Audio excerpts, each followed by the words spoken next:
Olá! Vamos iniciar juntos agora uma viagem rumo ao conhecimento, rumo a uma história viva e apaixonante, a história do nosso estado de Rondônia. Uma história que fala de desbravadores, pioneiros, visionários, heróis, que mostra os homens e mulheres que lutaram para desbravar as florestas e a imensidão sem fim e transformar esta terra no estado de Rondônia. Neste módulo, vamos conhecer a ocupação portuguesa e os motivos que levaram a coroa a construir o Real Forte Príncipe da Beira, no Vale do Guaporé.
O rio Guaporé nasce na Serra dos Parecis, no Mato Grosso. A extensão total é de 1.716 quilômetros, com alguns trechos encachoeirados e uma parte plenamente navegável com 1.500 quilômetros, indo da confluência do Rio Alegre até o encontro com o Mamoré, oriundo dos Andes. Mais adiante, recebe as águas do Beni para formar o caudaloso Rio Madeira.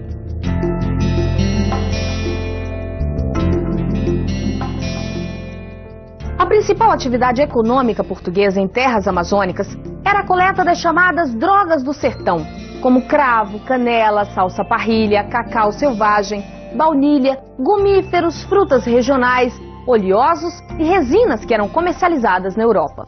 Nesta fase da conquista guaporiana, é dramática a exploração e escravização dos índios pelos brancos, os preadores de índios ou sertanistas, que tomavam suas terras e saqueavam suas riquezas, apesar de várias resoluções do Conselho Ultramarino ordenarem repressão ao cativeiro e manutenção das aldeias nos seus locais de origem. Mas os caçadores de índios forçavam a fronteira para outros limites mais adiante. Com a chegada de Cristóvão Colombo à América em 1492, começaram os problemas dos índios.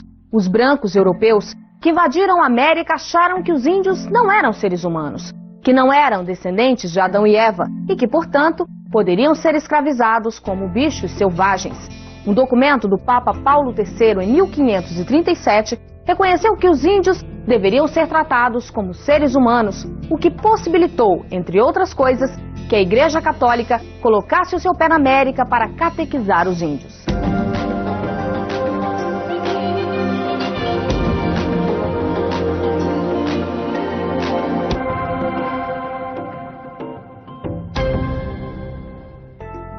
Em 1723, o governador do Pará manda Francisco de Melo Palheta investigar a presença espanhola na região. Palheta comanda uma expedição que chega à confluência dos rios Guaporé e Mamoré, perto do atual distrito de Surpresa.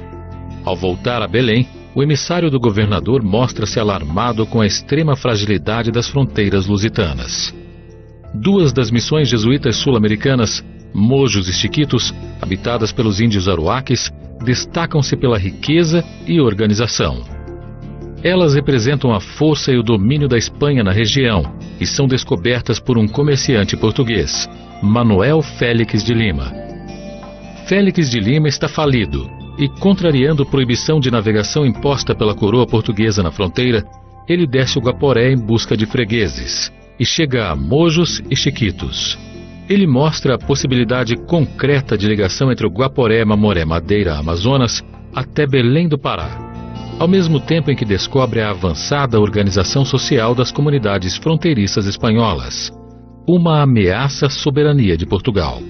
A possibilidade de também haver muito ouro na região desencadeou a cobiça e portugueses e espanhóis alternaram períodos de convivência pacífica e de intensa luta armada, apesar dos laços de parentesco que envolviam alguns membros das famílias imperiais na Europa. A intenção era dominar a região. Não havia respeito aos tratados, como o Tratado de Tordesilhas de 1494. As lutas tinham como cenário uma extensa faixa de território amazônico em terras que hoje formam a Bolívia e o estado de Rondônia. Tanto portugueses quanto espanhóis tentavam impor seus limites, criados através de mapas forjados que confundiam fronteiras e anexavam territórios imaginários à posse. A coroa portuguesa reconheceu o perigo de perder seus pretensos territórios ainda não demarcados e, em 1748, desmembrou a capitania de São Paulo, criando a nova capitania do Mato Grosso, que teve seu primeiro governador como capitão-general Dom Antônio Rolim de Moura Tavares. Mais tarde, ele será governador e capitão-general da Bahia e vice-rei do Brasil. Sua presença nas terras que hoje constituem Rondônia é duplamente homenageada. Uma cidade na região central do estado e um distrito no Guaporé têm seu nome. O Tratado de Madrid de 1750 adotou o princípio do uti possidetis, que significa a terra não pertence a quem a descobre, mas a quem a ocupa. Os espanhóis, no entanto, longe das cortes europeias, nas matas amazônicas e nos sertões, tentavam conter o avanço expansionista português, que se deveu mais às ações dos caçadores de índios que invadiam territórios indiscriminadamente. Na verdade, o único código de honra destes sentinelas avançados, tanto espanhóis quanto portugueses, era o da profunda fidelidade ao seu rei.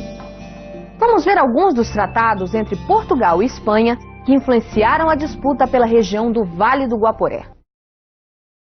Tratado de Tordesilhas, 7 de junho de 1494, assinado 6 anos antes de Pedro Álvares Cabral chegar ao Brasil.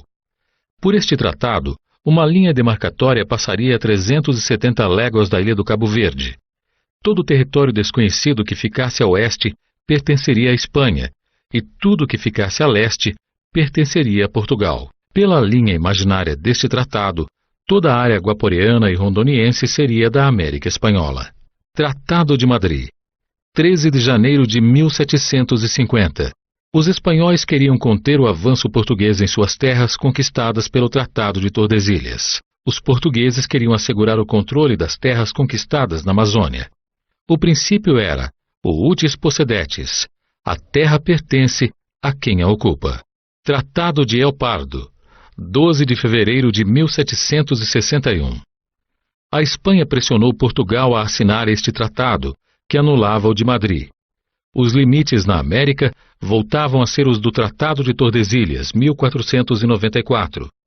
Isto causava a Portugal a perda de territórios, o que causou revolta entre comerciantes portugueses que exploravam estas regiões. Tratado de Santo Ildefonso, 10 de outubro de 1777. Pressionado pelos comerciantes prejudicados, Portugal forçou a Espanha a assinar um novo tratado, que estabelecia que os territórios já conquistados pelos portugueses na Amazônia eram de Portugal. No mesmo ano em que é assinado o Tratado de Madrid, 1750, começam os incidentes envolvendo os jesuítas que estão há 7 anos no lado espanhol do Rio, administrando desde meados de 1743 a missão da aldeia de Santa Rosa. Portugueses caçadores de índios atravessam o rio para agir nas imediações da aldeia. 10 anos depois, em 1753, Rolim de Moura desce o rio Guaporé, vindo do povoado de Vila Bela da Santíssima Trindade, que recém havia sido fundada por ele, seguindo um detalhado planejamento da coroa, e desaloja a missão de Santa Rosa. No ano seguinte, após novos ataques de missionários espanhóis e índios, Rolim de Moura, como estrategista militar, estabelece um destacamento na localidade de Pedras Negras, na tentativa de impedir que os espanhóis dominassem o território português. Começa a militarização do rio Guaporé. Estamos em 1754.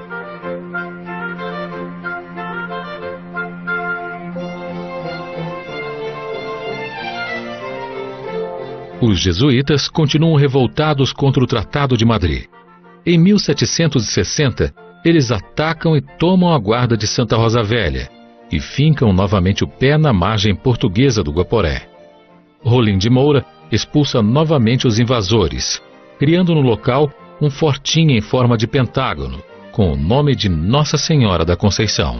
Em 1765, Rolim de Moura foi substituído por seu sobrinho, João Pedro da Câmara, que constata a fragilidade do fortim de Nossa Senhora da Conceição. A coroa espanhola provoca a ruptura e a decadência das magníficas províncias de sólida ordem disciplinar. Morrem as sementes de metrópoles que germinavam no Vale do Guaporé. Os portugueses jamais construiriam qualquer organização que se assemelhasse à de Mojos, mas assegurariam a fronteira definitiva ao seu rei, como veremos a seguir.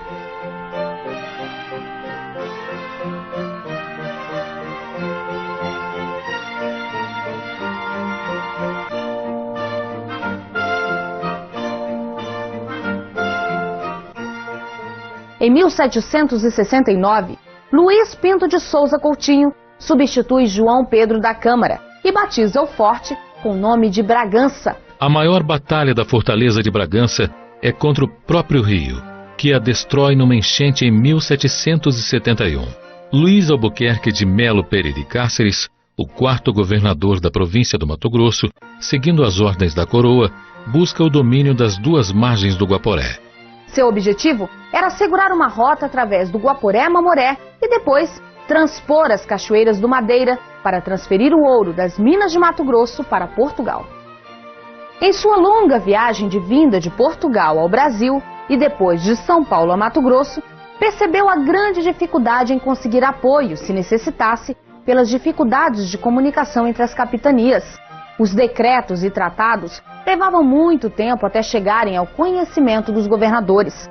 Cáceres vê a importância de um sólido forte em posição militar estratégica. O ponto escolhido fica perto do destruído Forte de Bragança, numa área de terras firmes e fora do alcance das enchentes. Tem que ser algo que represente a força e o vigor da colonização portuguesa nas paragens guaporianas, que seja um símbolo real do sistema. Dizia o governador da capitania de Grão-Pará, Dom Francisco Xavier de Mendonça Furtado, sobre a construção: quanto mais respeitável e temida a fortaleza, mais segura será a paz e a tranquilidade da região. A fortaleza se chamará Real Forte Príncipe da Beira, em homenagem ao príncipe Dom José, segundo herdeiro na linha sucessória da coroa portuguesa. Mais de 220 anos se passam desde sua inauguração, e até agora nenhum tiro foi disparado pelos seus canhões. Não há nenhuma luta, qualquer combate, na história da monumental fortaleza. Porém, o Forte Príncipe da Beira figura no brasão de armas do hoje estado de Rondônia, como símbolo da conquista do Vale do Guaporé.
A inauguração do Real Forte do Príncipe da Beira aconteceu em agosto de 1783, uma obra ainda incompleta. Vamos ver um trecho da ata, celebrada na data de lançamento da pedra fundamental. Vindo o ilustríssimo e excelentíssimo senhor Luís de Albuquerque de Melo Pereira e Cáceres a este lugar, situado na margem oriental do rio Guaporé desta capitania, em distância de 1000 braças, pouco mais ou menos da antiga fortaleza de Conceição, o qual lugar tinha sido escolhido e aprovado pelo senhor, depois de A fortaleza é construída no sistema de fortificações criado pelo marechal francês Sébastien de Vauban. No projeto, ela forma um quadrado de 970 metros de perímetro, com muralhas de pelo menos 10 metros de altura. Por fora, um fosso completaria a proteção. O acesso somente seria possível através de uma ponte levadiça que conduziria à porta principal. No lugar da porta principal, é feita uma parede de alvenaria com uma pequena porta. A solução provisória é visível até nos dias de hoje. O forte é dividido internamente entre os quartéis da guarda, o paiol de pólvora, a farmácia, o armazém de víveres e apetrechos, a capela, os aposentos do capelão e cirurgião, o quartel dos oficiais, do comandante da praça e uma pequena enfermaria. A fortaleza teria 56 canhões, 14 em cada baluarte. As armas seriam transportadas de Portugal. No entanto, a artilharia pesada, com 4 bocas de fogo calibre 24, somente chega a Mato Grosso no ano de 1830, quando praticamente não há mais ninguém a combater na fronteira. No interior das grossas paredes e sob os aterros que elevam o passadiço, ficavam as masmorras. As masmorras deixaram em suas paredes os versos de um preso à sua amada Firmina, vestígios de registros que humanizaram a história do forte, contrapondo-se à imagem da desolação. Vamos ver o que foi escrito nas paredes e que o tempo não conseguiu apagar. Nesta horrorosa prisão, de ti me despeço brioso, tendo suportado gostoso por ti mui dura aflição, Firmina. Embora me persiga o fado, querendo a vida tirar, a virgem me há de ajudar. Por ela serei amparado, pois aqui encarcerado estou, bem crente na sina, que hei de sempre te amar, Firmina. Outra inscrição encontrada na parede da masmorra é a de um prisioneiro relatando um fenômeno sismológico. No final do século XVIII, começa a decadência da produção de ouro na região. O Guaporé, sempre impedido de instalar pequenas indústrias como de açúcar e rapadura, bem como comerciar com seus vizinhos pelos decretos da coroa, sentiu os reflexos da crise econômica. Apesar de sua proximidade, a fronteira do Guaporé foi afastada, talvez irremediavelmente, dos mercados do Pacífico. A fortaleza perde aos poucos a sua importância militar e estratégica e passa a servir como presídio ideológico e de criminosos comuns. A pequena agricultura ao redor do forte, plantada para alimentar os poucos soldados, acaba. No ano da proclamação da República, em 1889, uma forte crise causada por lutas políticas internas causa o abandono do forte. Já no século XX, nos anos 10, uma expedição de Rondon encontrou as suas ruínas envoltas completamente pela floresta tropical.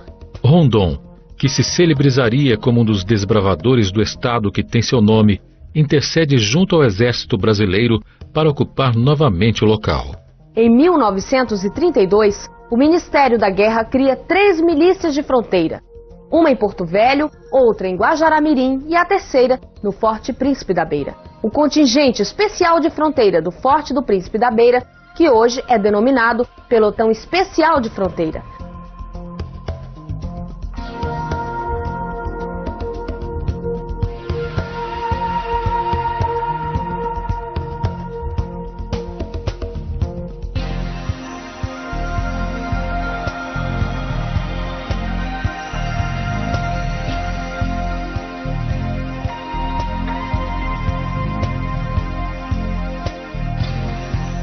Na década de 50, a marca mais visível do domínio da coroa portuguesa em terras de Rondônia é finalmente tombado pelo Patrimônio Histórico Nacional.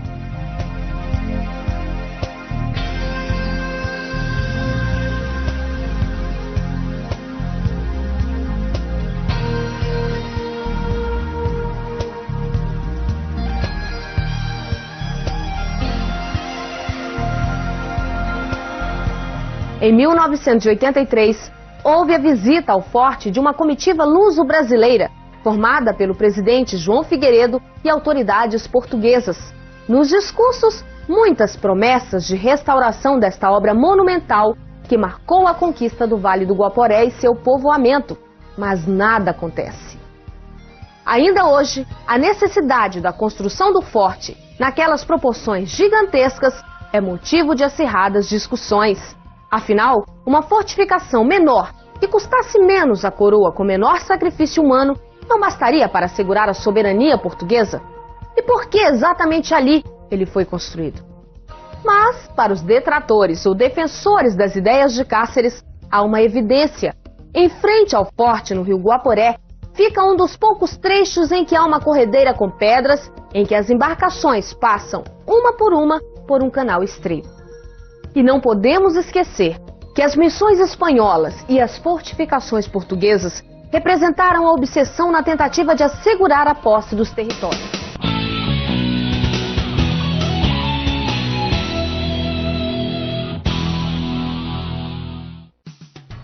Atenção, vai começar a primeira pergunta. Quem governava a capitania do Mato Grosso quando foi construído o Forte Príncipe da Beira? Então, atenção, a alternativa correta é exatamente a letra D. Se você falou a letra D, você acertou.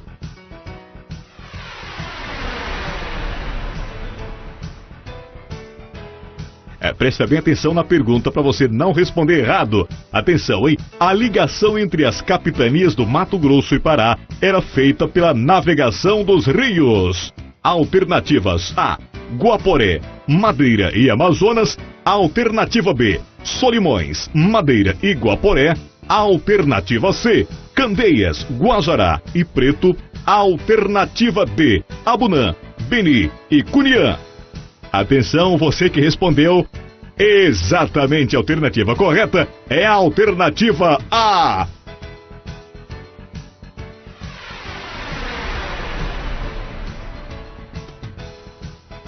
Atenção para a terceira pergunta. A cidade de Vila Bela da Santíssima Trindade foi planejada pela coroa portuguesa e fundada por: alternativa A, Domingos Sambucete. Alternativa B, Marquês de Pombal. Alternativa C, Dom Antônio Rolim de Moura. E alternativa D, Sebastião de Vauban. Atenção, todo mundo pensativo. A alternativa correta, exatamente! Letra C. Letra C, a alternativa correta. Dom Antônio Rolim de Moura.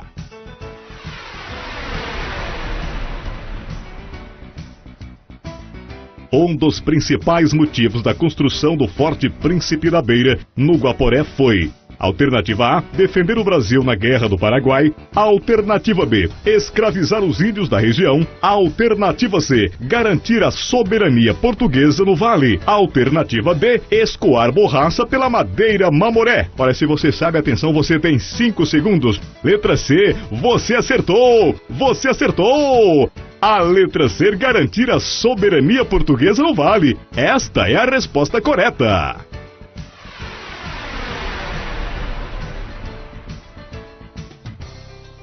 Atenção para a pergunta de número 5. Rondônia seria hoje território espanhol se prevalecesse o Tratado de Petrópolis. Alternativa A, Teresópolis. Alternativa B, Mato Grosso. Alternativa C, e Tordesilhas. Alternativa D. Você que acertou, você que respondeu a alternativa D, acertou! Acertou! Tratado de Tordesilhas.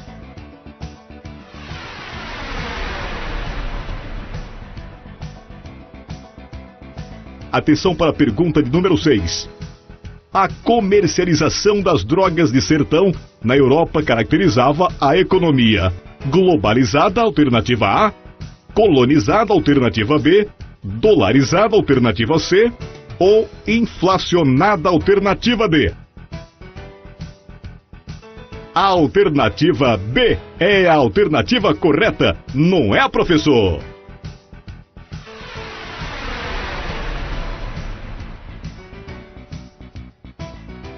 Atenção para a pergunta de número 7. Você, olha, pode cair na sua prova, hein? Pode cair na sua prova, presta atenção. Um exemplo de droga de sertão era: alternativa A, aspirina. Alternativa B, fumo. Alternativa C, cacau selvagem. Alternativa D, azeite de oliva. Alternativa correta, vamos lá, você acertou? A alternativa correta é a alternativa C, cacau selvagem.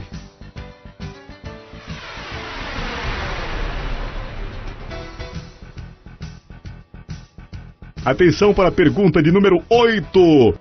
Presta atenção, hein? Pode cair na sua prova, pode cair naquela questão que você está pensando que é moleza, hein? As missões de Mojos e Chiquitos se situavam... Atenção, alternativa A, nas proximidades de Porto Velho. Alternativa B, na Cachoeira do Teutônio. Alternativa C, no território que hoje é a Bolívia. Alternativa D, nas margens do Pacífico.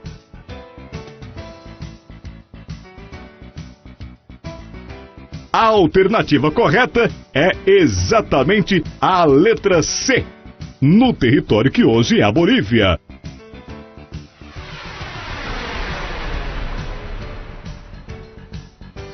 O Forte Príncipe da Beira tem este nome por quê? Alternativa A, fica numa pequena vila com este nome. Alternativa B, foi construída na beira do rio Guaporé. Alternativa C, homenageava Dom José, herdeiro da coroa. Ou alternativa D, foi uma escolha da coroa espanhola. Você sabe, então responda. Responda. Responda. A alternativa C. Esta é a alternativa correta.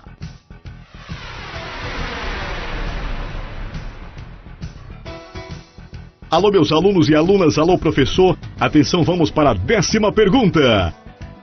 O tratado que adotou o Utipossidetes foi: alternativa A, Tratado de Tordesilhas. Alternativa B, Tratado de El Pardo. Alternativa C, Tratado de Santo Ildefonso. Alternativa D, Tratado de Madrid.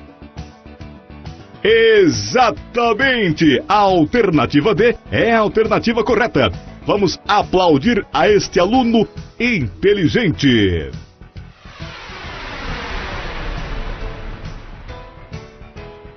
As ruínas do forte foram encontradas já no século XX por... Atenção, alternativa A, Sebastião de Vauban. Alternativa B, Rondon. Alternativa C, Raposo Tavares. Alternativa D, Presidente João Figueiredo. Responde, eu posso perguntar?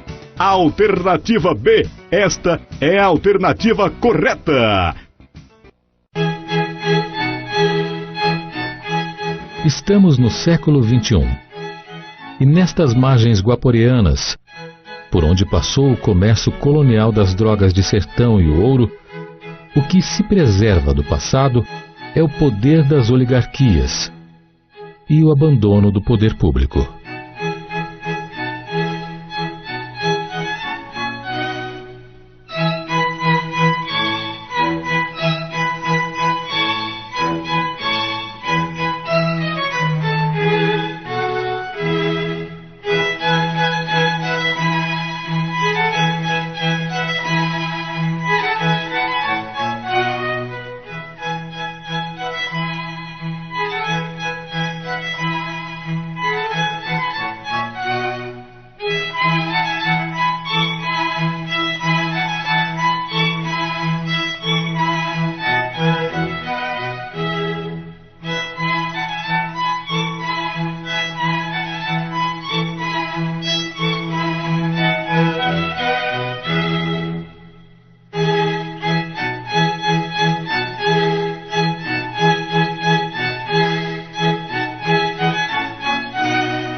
se passaram mais de 200 anos de sua construção e este imenso fantasma perdido na beira do rio Guaporé, na fronteira de Rondônia com a Bolívia, ainda evoca espíritos de coragem e assombração. Sua imponência misteriosa é um signo indecifrado, pela ligação direta com o passado e com a história, pela força de uma significação que precisa ser interpretada para que não se perca no tempo, no espaço e na memória.